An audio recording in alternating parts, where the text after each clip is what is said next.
Uma saudação a todos. Meu nome é Emerson Borges, sou bacharel em História e por mais de 20 anos fui ministro religioso. Sou escritor desse livro, A Bíblia sob Escrutínio. Sou o criador desse canal no YouTube, como também do Instagram, do site e da página no Facebook Deus e Homens. E hoje vamos continuar a série As 12 Evidências da Inexistência de Deus. Nos 2 vídeos anteriores que nós já fizemos dessa série, nós analisamos 6 evidências da inexistência de Deus.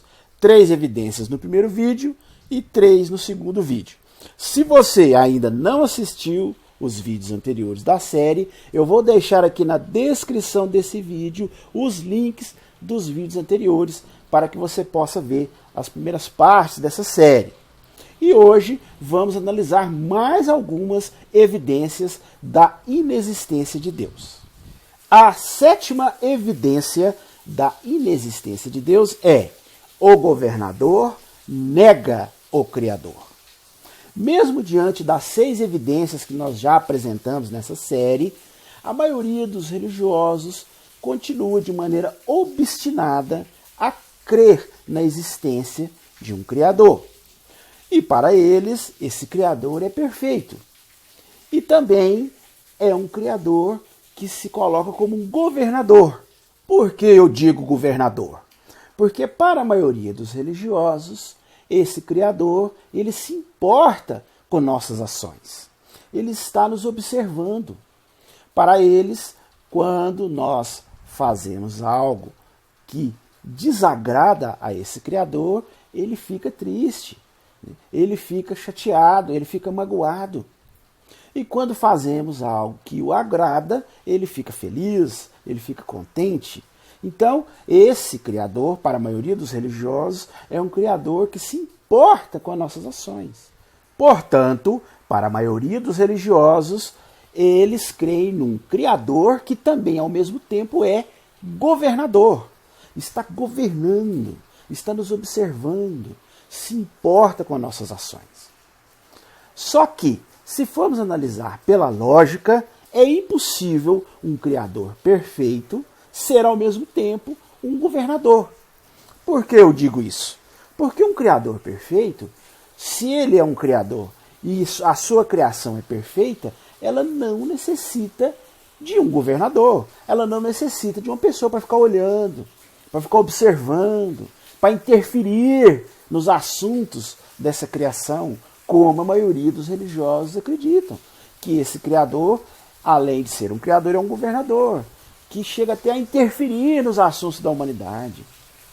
Ele chega a escolher certas pessoas, fazer certas ações, até mesmo milagrosas, para que a humanidade siga determinado rumo que ele queira. Então, esse tipo de Criador, governador, ele é impossível de se conceber.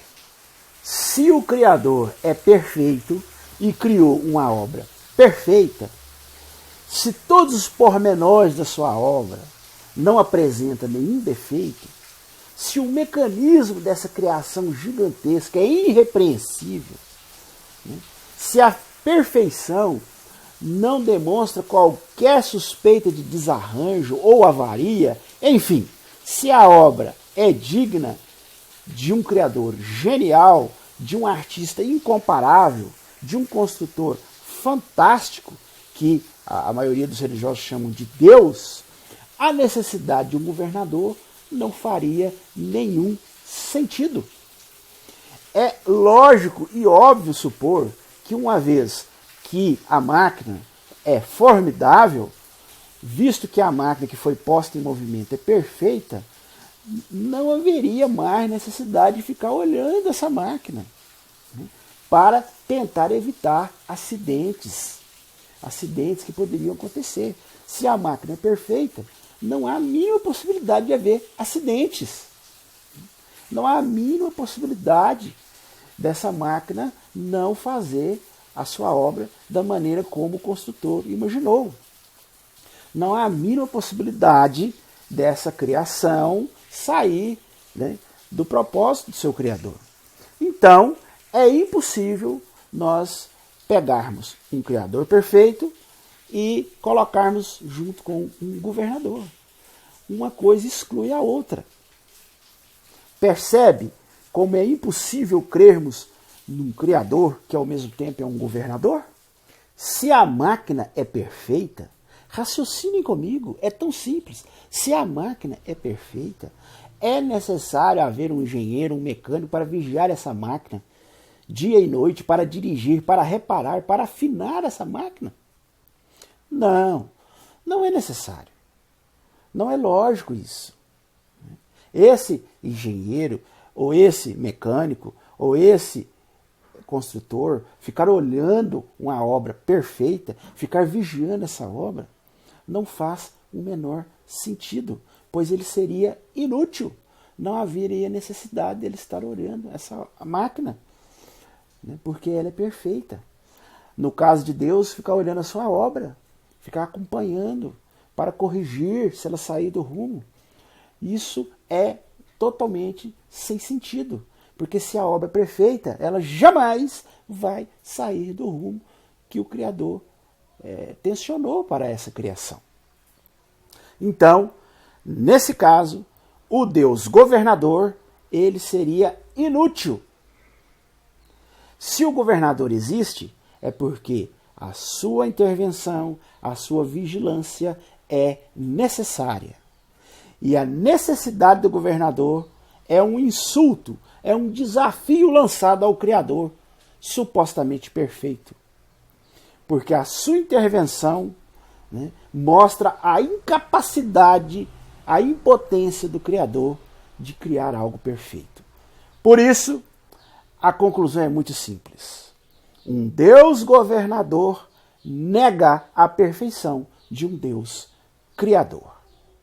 A oitava evidência da inexistência de Deus é a multiplicidade dos deuses, prova que não existe nenhum deles. Isso mesmo. O Deus governador é e não pode deixar de ser poderoso e justo. Infinitamente poderoso e infinitamente justo.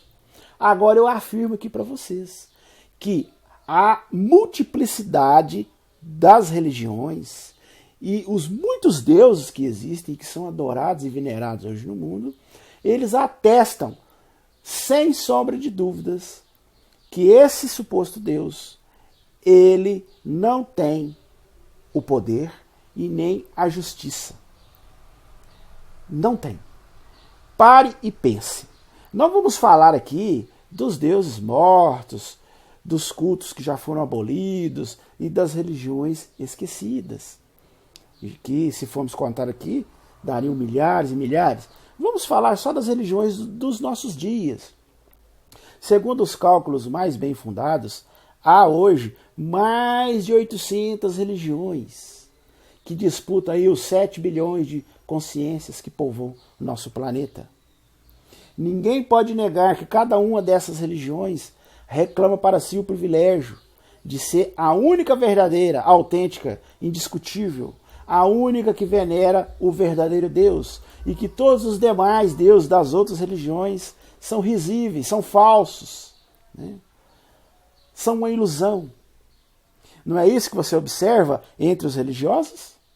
Se ao invés de existirem 800 religiões, existissem apenas 10 ou apenas 2, isso não mudaria em nada o peso desse argumento. Pois a multiplicidade dos deuses é uma prova incontestável de que não existe Deus nenhum. E se existe, ele não é todo-poderoso e muito menos justo. Se fosse todo-poderoso, ele teria podido falar com todos os indivíduos com a mesma facilidade que falou para alguns individualmente.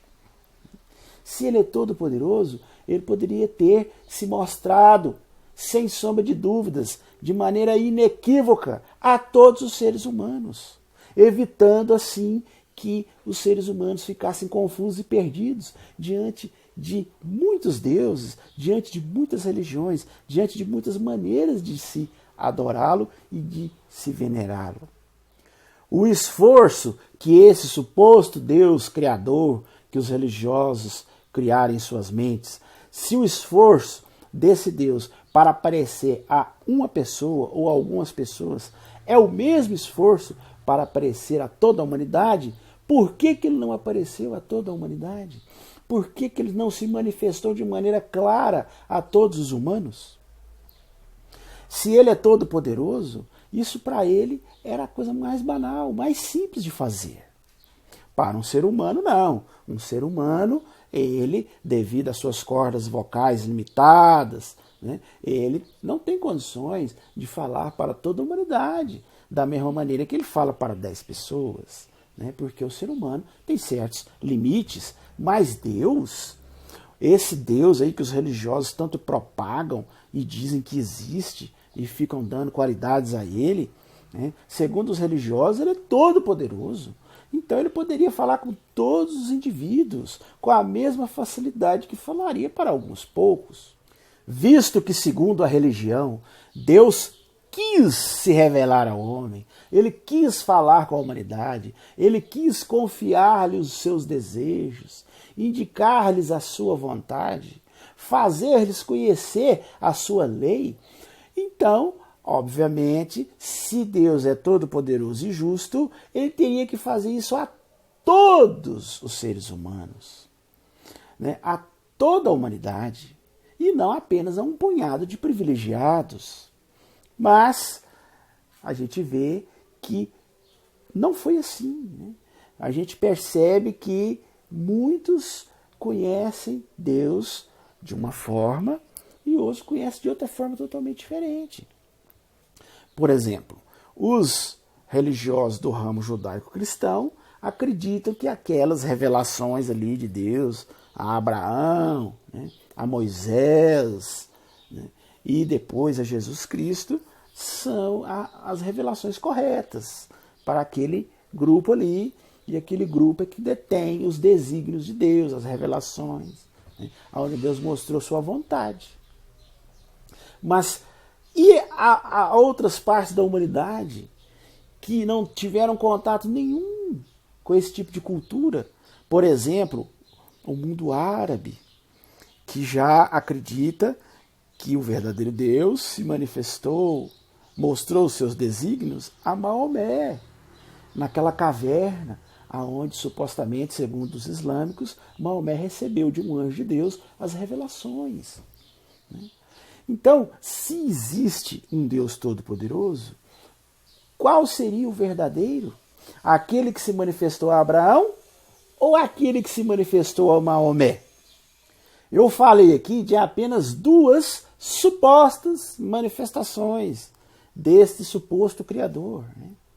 Mas se formos falar aqui de outras, ficaríamos aqui o dia inteiro, né? Poderíamos falar sobre o hinduísmo e seus deuses, suas revelações, seus livros sagrados. Poderíamos falar sobre o budismo, sobre o taoísmo, sobre o confucionismo, sobre o shintoísmo, sobre a religião nórdica, né?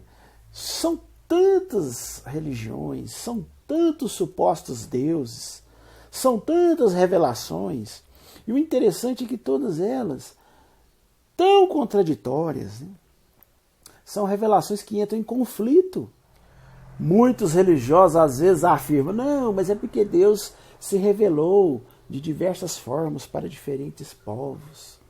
Mas então, esse Deus é um Deus bipolar, é um Deus que numa hora já pensa de um jeito e em outra hora já muda totalmente seu pensamento, né? Porque as revelações são totalmente opostas, né? São contraditórias, incoerentes, né?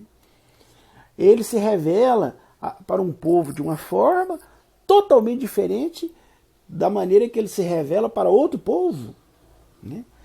Então é um Deus que ele muda, né? E segundo os religiosos, Deus ele é imutável, né? Ele é o mesmo, sempre será o mesmo, nunca muda a sua maneira de pensar, né?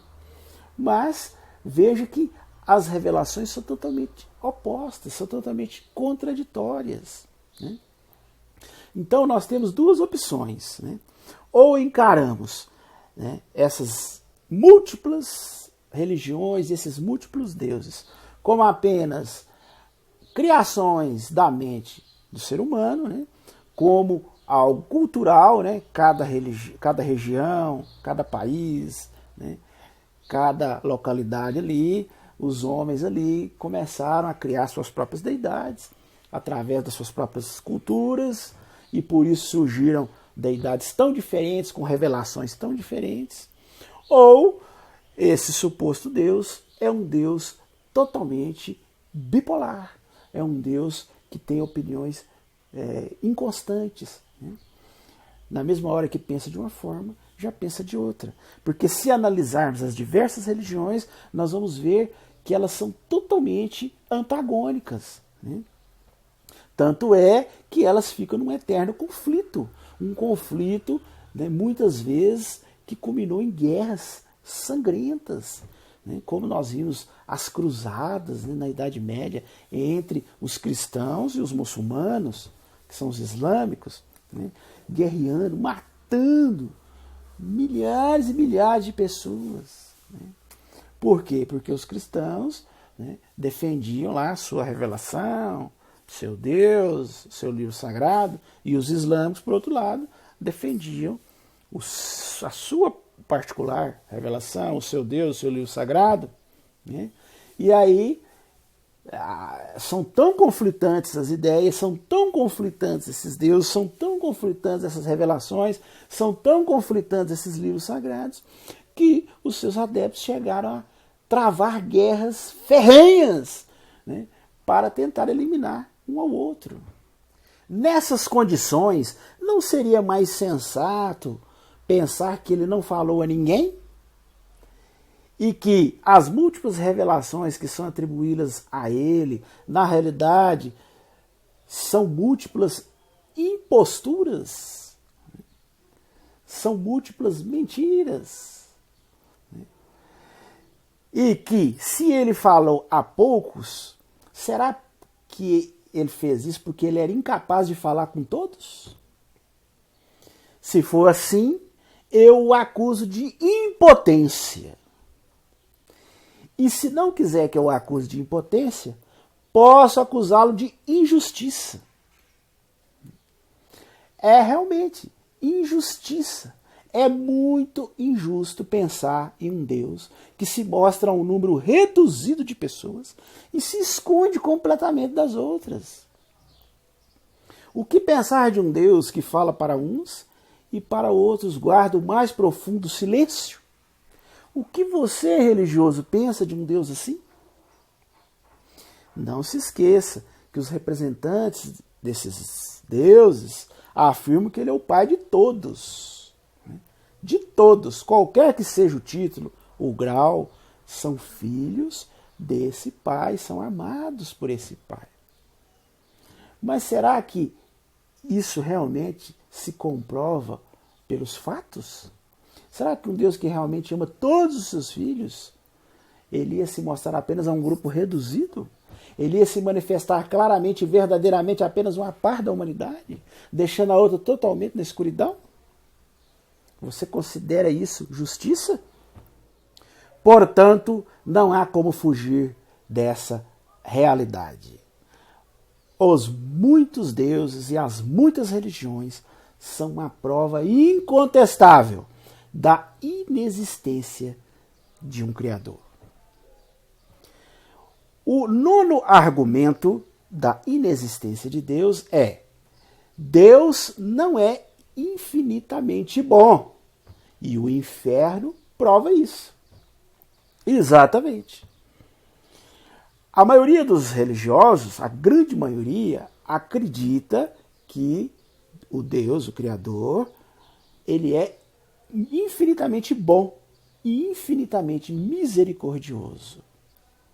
Mas, por outro lado, a grande maioria desses religiosos acredita na existência de um inferno, de um lugar de tormento, eterno para as pessoas que não fazem a vontade desse Criador. Veja bem o raciocínio.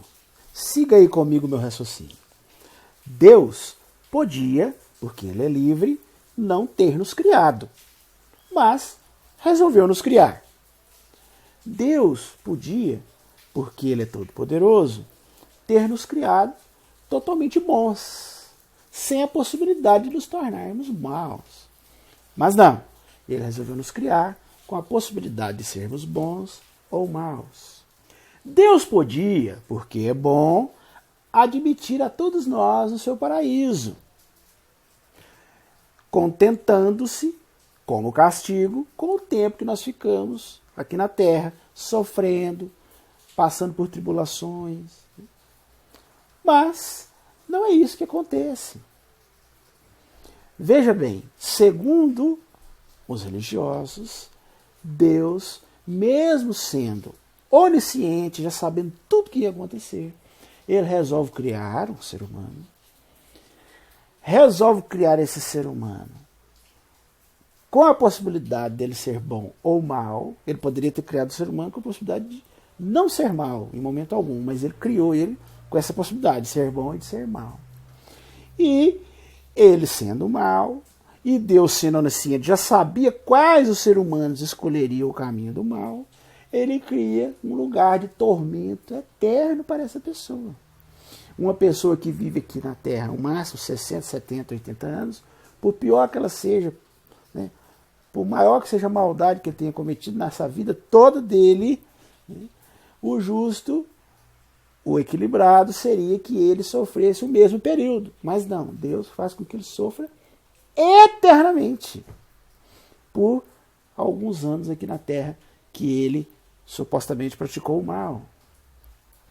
Então esse Deus onisciente, você tem que concordar comigo, religioso, ele já sabia quais os seres humanos tomariam o caminho do mal. Então ele já criou seres humanos, né, com a possibilidade de serem maus, e ele já sabia quais seriam eles. Então ele já criou seres para sofrer. Ele já criou pessoas predestinadas a serem más, né, e a irem para o inferno, para sofrer eternamente. Você, raciocine comigo.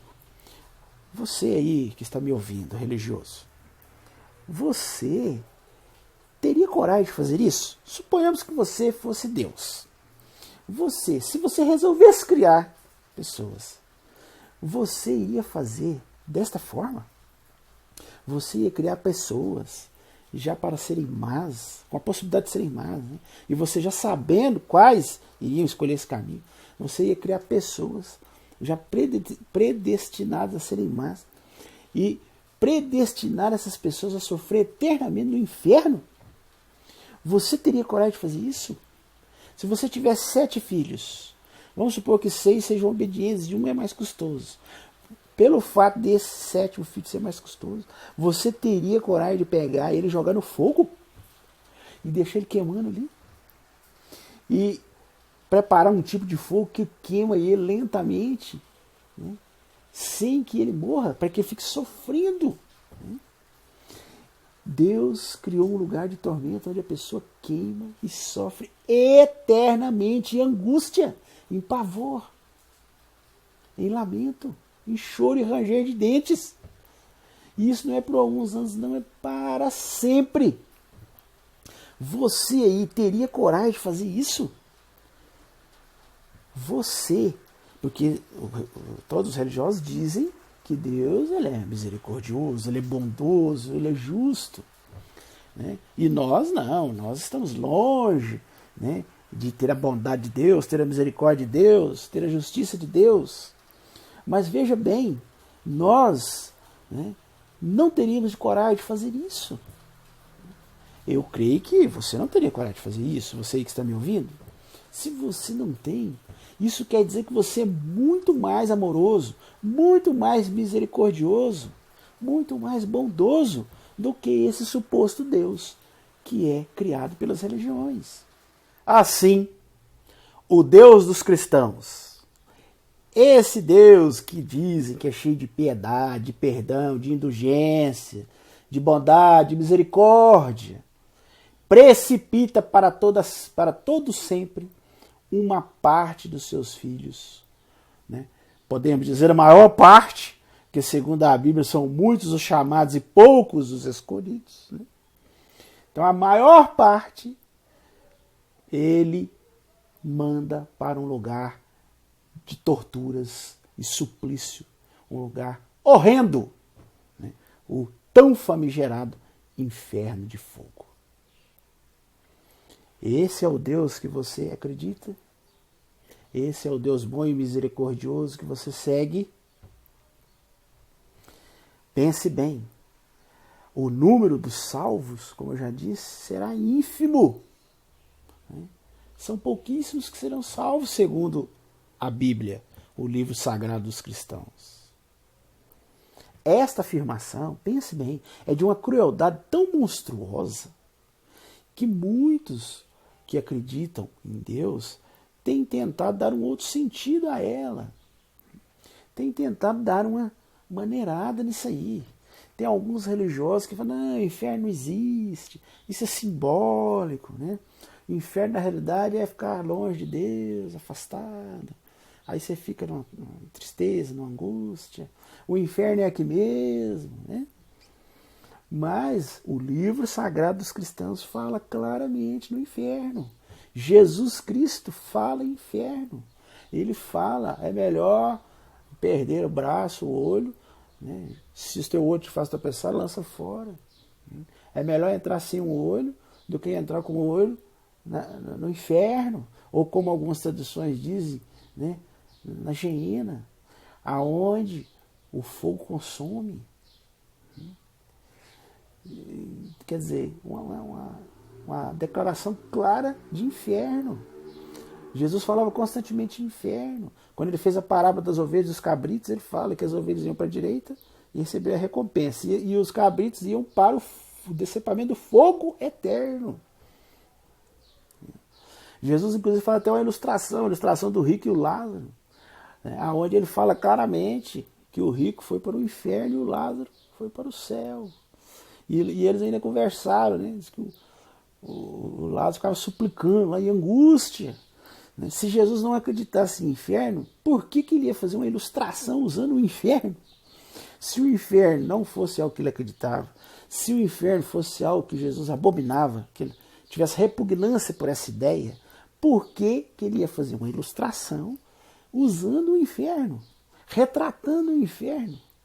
Você, se é um religioso que não acredita no inferno, você usaria o inferno como uma ilustração? Você subiria no púlpito e falaria assim, gente, vamos fazer uma ilustração aqui para vocês entenderem. Imagine que o fulano foi muito ruim, aí foi para o inferno, aí ele ficou lá ardendo, queimando e tal. Você faria isso? Se Jesus não acreditasse no inferno, ele ia usar uma ilustração falando de inferno? Quantas vezes Jesus fala, né, do fogo que consome, né? Então, é claramente falado na Bíblia. Agora, tem religiosos que ficam tão constrangidos com isso que tentam dar uma amaciada.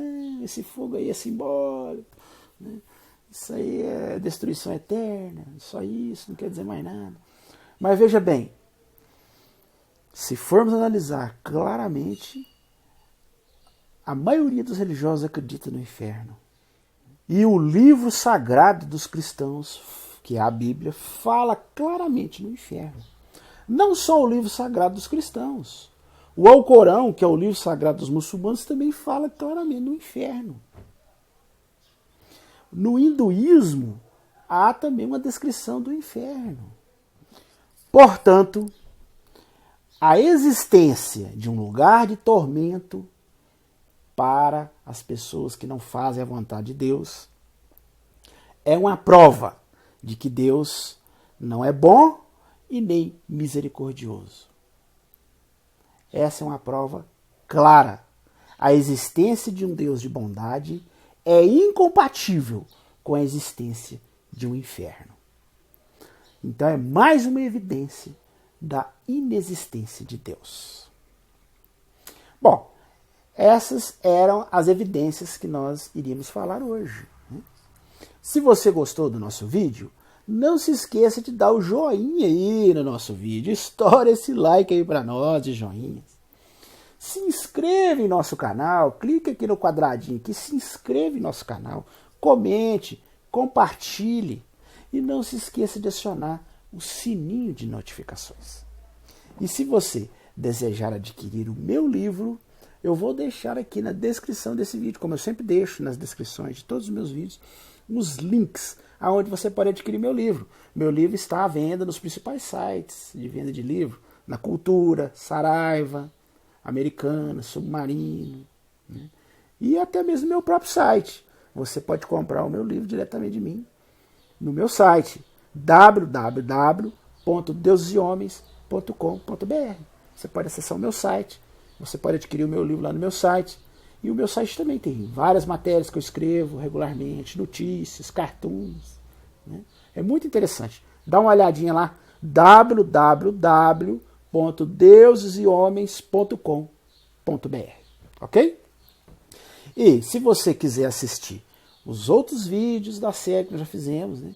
Que esse vídeo aqui é o terceiro vídeo da série As 12 Evidências da Inexistência de Deus. No primeiro vídeo nós vimos 3 evidências, no segundo nós vimos mais 3 e hoje nós vimos mais 3 evidências. Já chegamos a 9. Semana que vem vai sair o último, com as últimas 3 evidências da inexistência de Deus, somando assim 12 evidências, né? Então eu vou deixar aí o link dos outros vídeos, não só os outros vídeos dessa série, como os mais de 40 vídeos que nós já fizemos no nosso canal, ok? No mais, eu desejo uma boa semana a todos e até o nosso próximo vídeo.